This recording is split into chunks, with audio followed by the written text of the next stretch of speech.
I'm here on the South Terrace in the glorious sunshine as we prepare to open for the 2021 Summer of Fun. But today is also marked as Freedom Day as restrictions ease, and I thought what an apt opportunity to reflect and look back at the last 16 months and the different ways we made it through the common daily struggles. So I've written a poem, and here it is. This whole year's been a challenge, but normality's on its way. This is just a short recap of things that have helped us day by day. Some things to put behind us, some things to put to rest, some things we shouldn't mention at all, it's probably for the best. Thinking about the lack of social interaction will only make you cry. My bloody wheelie bin's been out this year more than you or I. All these new social norms is just a lot to understand. I can't get to grips with it, I'll still attempt to shake your hand.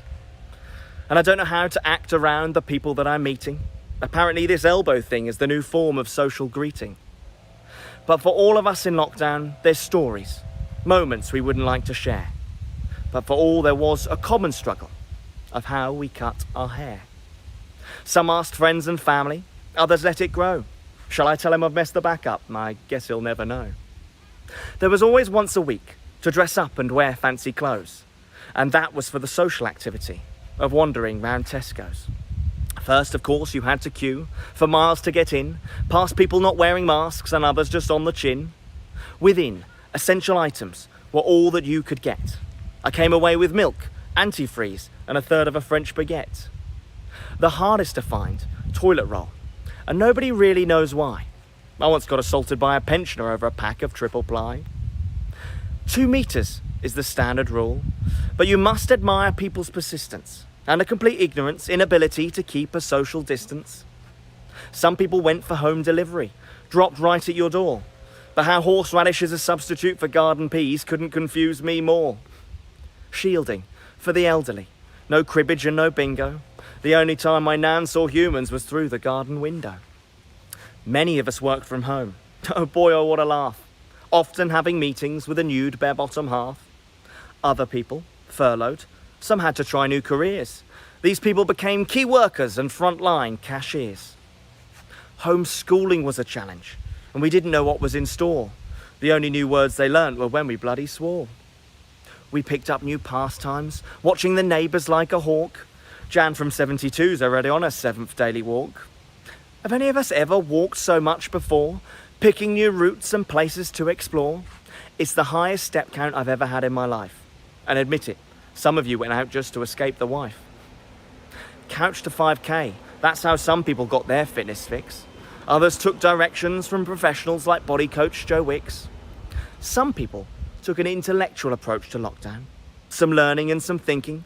Others, like myself, chose a more simple path, copious amounts of drinking. But Netflix was a saviour, helped me to calm down. It only took 2 days to watch all 4 seasons of The Crown. Many turned to fixing up the house and trying DIY, and halfway through the 3rd coat you'd always stop and have a cry. Zoom quizzes, another thing to keep ourselves all sane. If only the information would have remained within my brain. Baking, another thing, and this situation I may have misread, but what was the sudden obsession with banana bread? Drive-through COVID tests, now they're an experience to say the least, and I cannot say that since my tolerance has increased. Crying in the rearview mirror, you cannot help but gag. I retched so much on my first attempt I nearly set off the airbag. Once a week, we'd clap the NHS to thank them for their labours. A lovely community experience and just nice to meet the neighbours. The daily briefings. It's the only live TV I'd watched in years. Should have known that by December it would all end up in tears. Boris and Dr. Whitty to keep us updated and at ease with facts, figures and the unforgettable phrase, next slide please. As well as all the important info on guidelines, restrictions put in place, with reminders that sound more like dance moves like hands, face, space. We won't mention track and trace. Gatherings limited to 30 for a funeral or a wedding. Sad, I know, but a fine excuse to leave out the relatives you were dreading. Sorry I can't invite you, it's to stop the spreading. If your friends ask to meet you, make sure you tell them no. Until we change the rules next week and then it's good to go. Finally allowed to meet up again, but only in groups of 6. I've only got 3 other friends and they're a bunch of... Back in the pubs again. My God, how did that feel? But then they went and ruined it with that bloody substantial meal. I just want 2 pints of Guinness, landlord. I plead, I beg. Well, if that's the case, you must include an additional Scotch egg. Help out to eat out. Half price on pubs, restaurants to get you in. Go on then, I'll have that steak and order another double gin. In September, we had a curfew. 10 o'clock to finish your beers. This was quite strange for most. I'd not had a bedtime in years. Many wives would have been happy. 1 drink was what it meant. Wouldn't have to worry when he'd be home or how much he would have spent. But as a Brit, we love a pub that much. Any rules we will abide. Even if that means battling the freezing elements because we can only drink outside.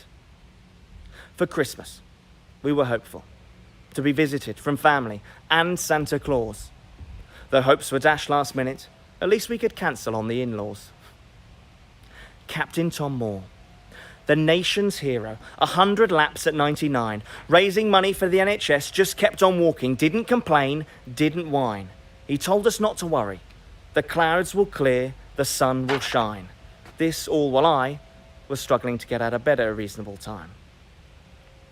Some people got no symptoms, not even just a bit. I'll admit I was quite lucky and just felt rather shabby. Others not so lucky, and of course I don't mean to mock or cause tension. This is just a reflection on the brighter things that are possibly worth a mention. Have you had your vaccine yet? It's the best new way to boast. I had my 2nd jab last week, so I'm fully double dosed. The way it would change our lives is something we could never foretell. Forever in our pockets we'll find face masks and half-used hand gel. But we made it through lockdowns 1, 2 and 3. And the last one felt like it would go on for an eternity. Hopefully it's not too long, that it's all a distant memory of social distancing, lockdowns and full-body PPE. And I know this is not everything. Just a few things to hopefully make you smile. A quick recap of stuff you, understandably, haven't thought of for a while. We've had our own experiences, and we did it our own way. But more importantly, we got through it, taking it step by step, day by